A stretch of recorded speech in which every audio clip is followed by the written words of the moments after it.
for the weapons, you can buy new weapons and you can upgrade weapons, which is probably more smarter to do. Just upgrade them.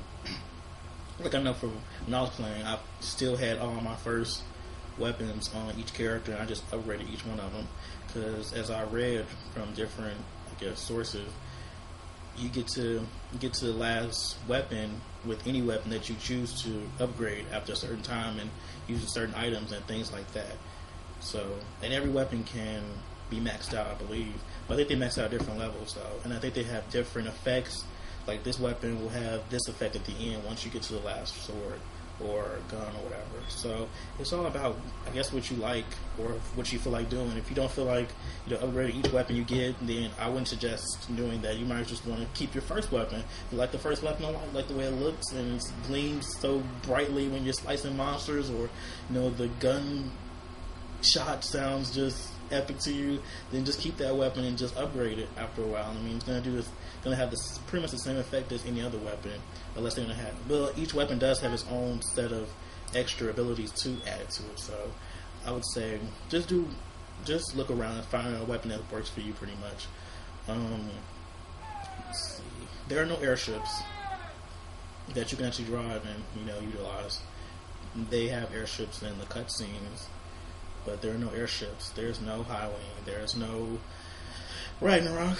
There's none of those. So if you like those type of things, like airships and world maps and stuff like that, then you're not going to find that here. They've kind of tried to phase out the whole world map thing I'm seeing lately, because a lot of other RPGs are doing that. They're phasing out the whole overworld world map, scenario. Like I just played, Tales of Symphonia Part 2 on the Wii. And there's a world map, but you can't run around. Actually, just where you point and click to each destination you go to. So it eliminates the whole random battle on the world map, which I kind of miss, because the world map had monsters with higher difficulty, but had a higher experience that you got from the battle if you won. So it takes a little bit longer to level up sometimes. But aside from the little small things, because those are just very small details about the game is great. I highly recommend Final Fantasy 13 to anyone out there who wants to try something new, people who have already played Final Fantasy, people who don't even like RPGs, people who think RPGs are stupid. This is probably a game that may change your mind. It has a cinematic quality to it that not a lot of games are going to be able to match at all, especially the graphics. I can't stress enough about the graphics. The graphics are just breathtaking. You have to just sit and just experience it pretty much. So, yeah. Exploration, you do explore, but not as much as you do in normal Final Fantasies. They break it up into different chapters, and each chapter has its own. There are secrets in each chapter, like usually, say for instance, Final Fantasy 7. Once you get to Disc 3 and you get your airship, you can go anywhere you want in the world and do all the little side quests. Whereas in 13, each chapter has its own side quest you have to do during that chapter. I think you can go back and do them if you don't necessarily do them at that time, but it's probably better to do it then. And you do get chocobos, which is a big plus, because you need that when you get to chapter 11.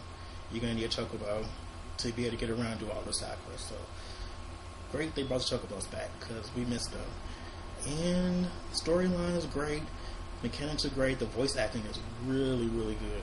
Like, they took a really good team of people to do the voice acting, and storyline, the plot is well weaved together, and I would say this is probably one of the best Final Fantasy they've made in a long time. They finally got story, gameplay, and voice acting, and all the little elements, and the graphics.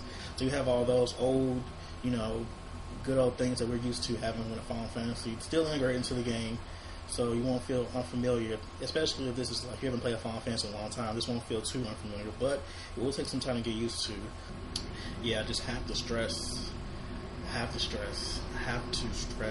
the HD TV and HDMI, because if you don't have an HD TV, this game's not gonna look good. It's gonna look like PS2 graphics or PS1 graphics. Honestly, it's gonna look muffled, and the colors won't come out as crisp, and the graphics, you won't be able to see all the details in the arms. Like, you actually can see like little pigments of skin and just the freckles and just every little thing in the veins. You can see everything, and they really did a great job with the graphics and the character design and everything. It brings you back to what made Final Fantasy great in the first place. So I would say overall this game is exceptional. I will give it a 6 out of 5. Yes, I said 6 out of 5. I know it's not even really possible for a game to get more than 100%, but I feel like Square Enix put 110% in the game, so I'm going to give them 110% for a review. And that's my review for Final Fantasy 13. Great game, great music, great score, great character acting, great graphics, gameplay, everything. Everything of this game is great. I think this is one you should pick up. Anybody who's into RPGs in general, especially people who are RPG fans, should pick this one up. If you're not an RPG fan, this is probably one of your first games you're playing for RPG. This would be a good game to start off with. So that's my review for Final Fantasy 13. Ooh, I gotta start.